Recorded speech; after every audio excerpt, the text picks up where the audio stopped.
नमस्कार, मी राजू मेत्री. महाराष्ट्र आपल्यामध्ये आपलं स्वागत. पाहूया सविस्तर वृत्तांत. नशेली इंजेक्शनाचा साठा जप्त करून इचलकरंजी पोलीस ठाण्याचे पोलिसांनी तिघांना केले गजाआड.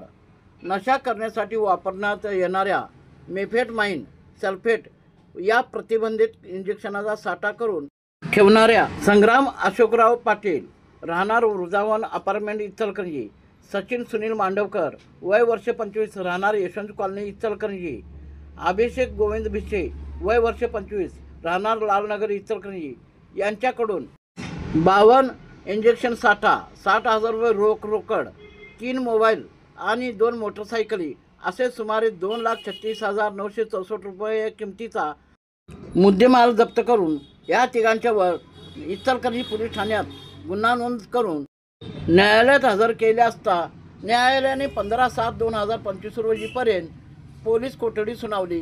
सदरची ही कारवाई माननीय DYSP समरसिंह साळवी यांच्या मार्गदर्शनाखाली करण्यात आली.